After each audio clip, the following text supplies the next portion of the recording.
Before names, before nations, there was the one who became many. From one's breath.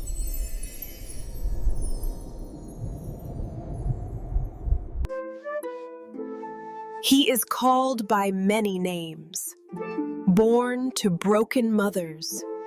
This is the tale of the destined flame who would challenge Set. Even as he slept, the child spoke prophecy, and the world listened. Ausar looked upon a people surviving, not living. He brought cultivation where chaos once ruled. He gave them law, clarity carved from silence, and showed them how to honor the gods.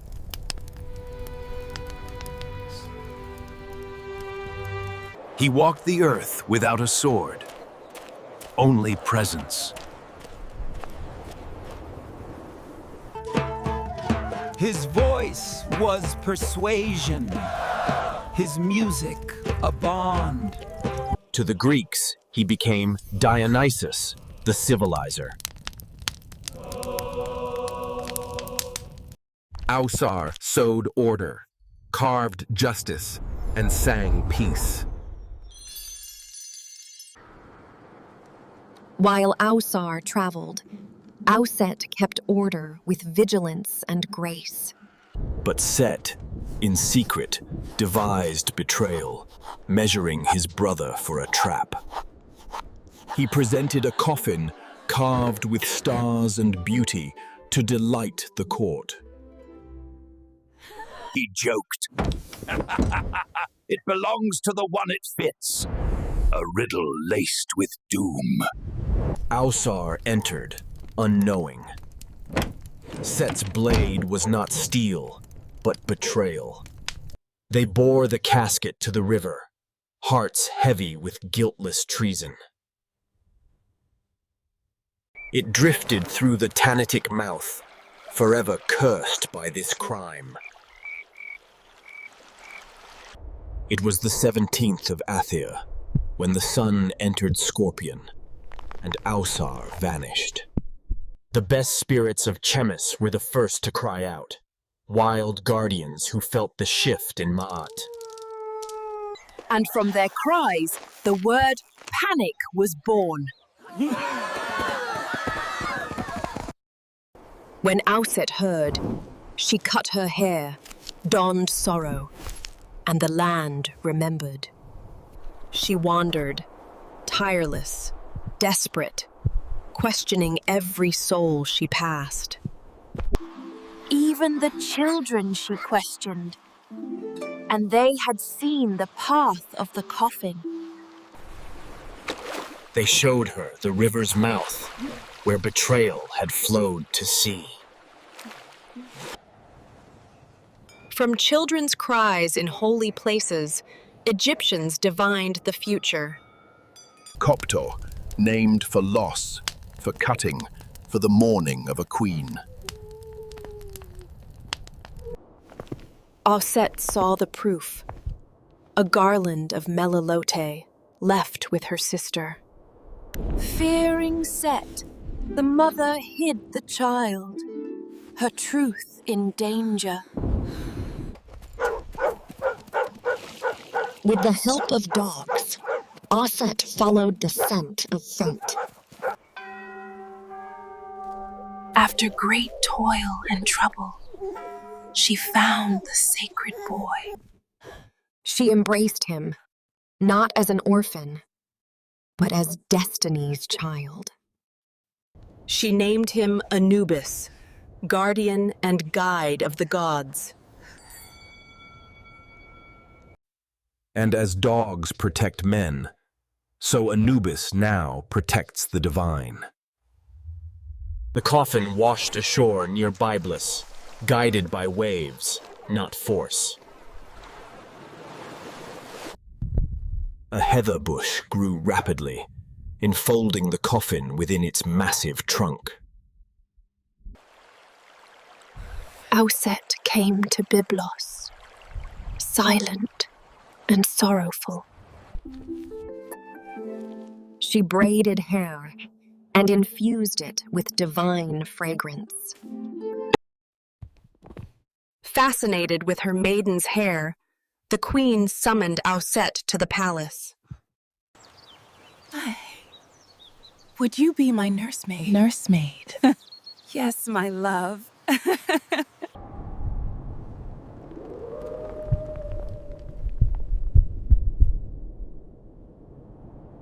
Auset nursed the royal child, offering not milk, but mystery. Each night, she burned away the mortal parts, refining the soul.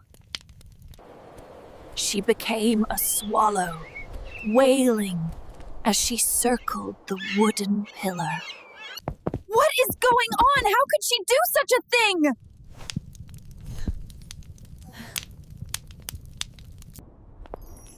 Then the goddess revealed herself and asked for the pillar, which served to support the roof. She removed it with the greatest ease. And cut away the wood which surrounded the chest.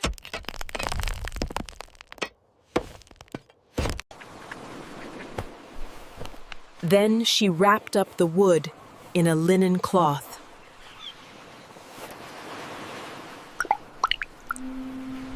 And had poured perfume upon it. She entrusted it to the care of the kings.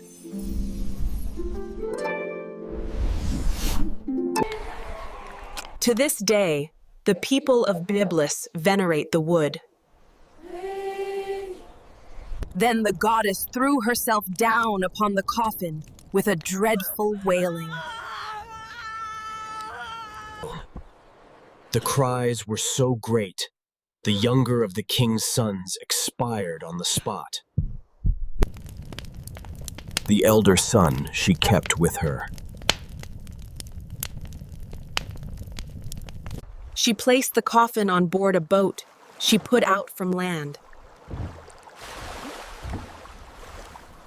Since the Phaedrus fostered a boisterous wind, the goddess grew angry and dried up its stream.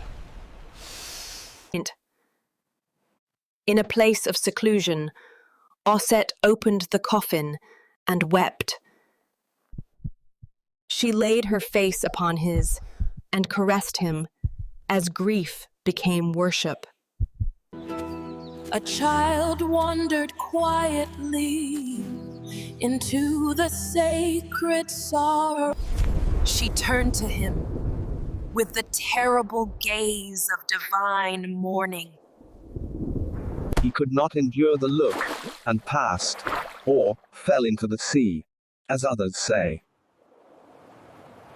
They called him Maneros, the one whom song remembers. Some say he was Palestinus, or Pelusius. His name lived in stone. But the coffin is no tomb. It reminds them to rejoice in life before death claims all.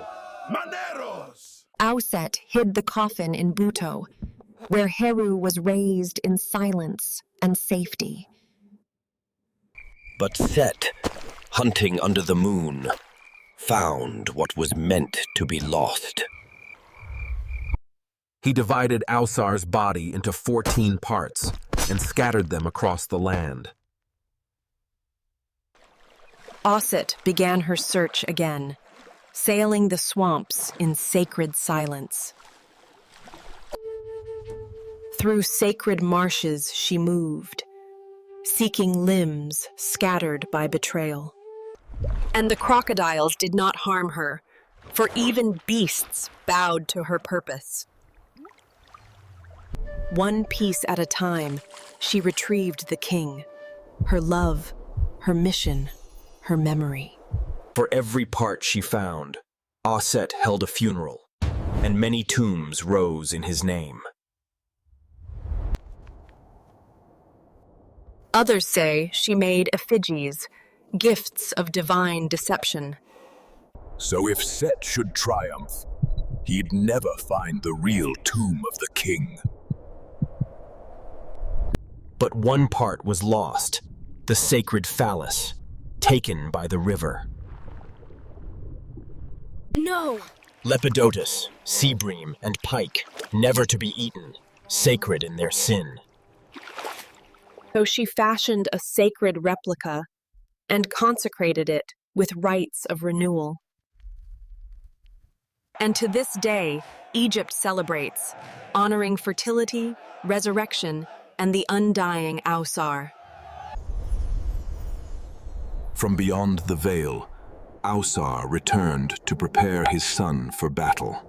He trained him, not with rage, but with rhythm and law.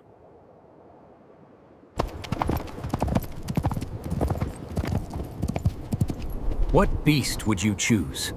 The horse.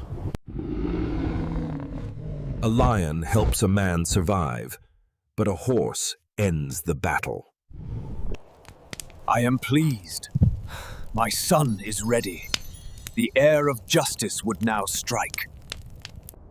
As Heru's cause grew, Het Heru, once Set's own, chose to defect. But a serpent, filled with vengeance, chased her through the canyons of dusk. Heru's men struck swiftly, cutting the serpent to pieces. To remember, they cast down rope and chop it, honoring Heru's protection. And so the tale lives, ritual, remembrance, and joy in victory. Heru, son of Ausar, declared his right and challenged the usurper. The steel met fury, blade met wrath, deity against deity in a storm of motion. Every strike carried the weight of eternity. Every movement echoed in the heavens. In that moment, Heru rose not only as a warrior, but as the eye of divine justice itself. Set called the fury of chaos the Red Storm, a tempest of vengeance forged in ancient hatred. Fist to fist, fang to claw, sky against storm, neither would yield. This was no mere duel. This was the reckoning. This battle, it will not end. Power alone will not restore Ma'at. I seek more than vengeance. I seek justice. I seek Tehuti. You have fought. Now you must speak. This matter must be judged, not by might, but by the Ennead. Let the gods decide, for truth belongs to Ma'at, not to the victor. Set plotted with charms to weaken Heru. But the son of Auset broke every deception.